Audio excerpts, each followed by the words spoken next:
Us with Democratic Congressman Dave Min of California. He is on the Oversight Committee. Congressman, thank you so much for sharing part of your afternoon with us.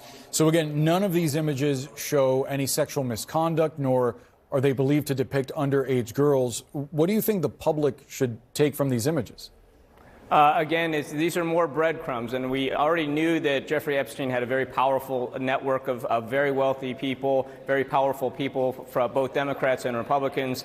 I think the intimate nature of his relationships with some of these people is illustrated in these photos. You know, they're close up together, and you know, it just again illustrates how much his network encompassed people from around the world. But we need more answers, and here's the reality, that we issued a subpoena out of the Oversight Committee back in July, and we have gotten one small production from the Department of Justice since then, with no new documents released. It was all stuff that had previously been released. Everything we've gotten since that time that has made the news has come from the Epstein estate, but we know that the Department of Justice and FBI actually are sitting on probably terabytes of information right now.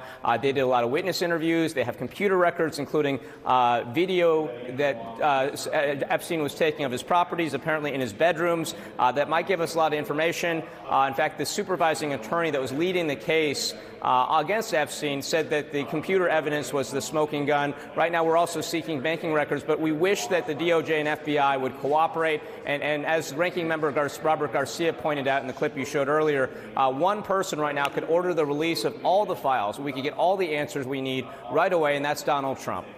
We are anticipating DOJ will comply with that discharge petition that wound up getting through Congress. That is supposed to happen in just about a week. Yeah, I do want to get your thoughts on one photo in particular, and hope that you could give us some more detail. This image shows a bowl of novelty condoms with a caricature of Donald Trump's face on it. Can you tell us who took this picture, when it was taken, if there's any context that you can provide about this? I think we're still working through the details, so we're trying to learn that information as well as the identities and ages of the 6 women whose faces were covered up. We may not necessarily release all that information. We're trying to get those answers. But again, what I think that photo, which was clearly like a gag, saying it's huge with Donald Trump's photo on these condom packages, just illustrated the very buddy-buddy nature of the relationship between Trump and Epstein. And we've seen lots of other indicators of how close they are. The question that I think a lot of Americans want to know, and a lot of the survivors want to know, is was Donald Trump someone who actually broke the law? Did he rape children? And we know, of course, one girl, now a woman, filed a lawsuit accusing Donald Trump of raping her when she was 13 or 14 years old. I believe that was since taken back, that claim She withdrew the lawsuit under threat. She claimed that she was being threatened, her family was being threatened. And I'm not saying that was, everyone in this country has the presumption of innocence until proven guilty. I am pointing out, however, that someone did file a claim in a court of law saying that Donald Trump had raped her when she was 13. I think the question that a lot of us want to know, who else is involved, how many people are involved in this network, and we know that the cover-up goes all the way to the top. It's been a high-level cover-up for decades and decades under both Republican and Democratic administrations. Congressman, I wonder what you say to accusations that you are trying to imply guilt by association, that you've cherry-picked these photos, as the White House has argued, attempting to create a false narrative and imply wrongdoing without actual evidence that there was wrongdoing. If you can't provide context around these photos, then do you strain the credulity of the argument that you're trying to make?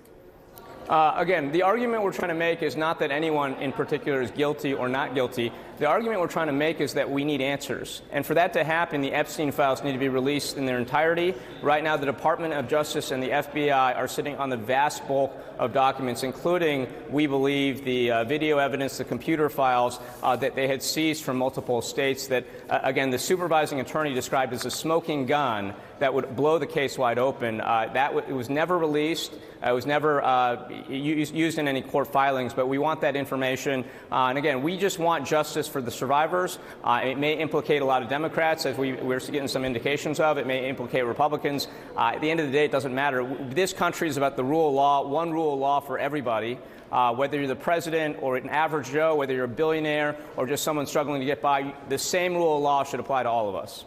I have one more question for you, Congressman. Steve Bannon is in several of these photos. Notably, he confirmed to the New York Times years ago that he'd recorded some 15 hours of interviews with Epstein back in 2019 that he was planning to use for a documentary. Have you requested that footage from Bannon? We have not requested that footage from Bannon at this point in time. There's two efforts underway right now, right? One is the discharge petition, which then led to a bill signed into law by Donald Trump a few weeks ago. The other is the effort that the Oversight Committee has been launching for months now, based on a subpoena that we issued back in July. And so all the information we're getting right now is under the subpoena. Again, the FBI and DOJ have been largely non-responsive. All the documents we're getting, including this latest tranche, are from the Epstein estate. But we know there's a lot out there. We've talked to the survivors. And I just want to circle back here. These are real people who were raped when they were children. And that's what this is about. This may have been the largest child sex trafficking ring in world history. And it's outrageous at this point that we don't have more answers, that we haven't released the documents, that we're not trying to achieve justice for the survivors. And that justice may implicate a lot of powerful people, but that shouldn't matter. Congressman Dave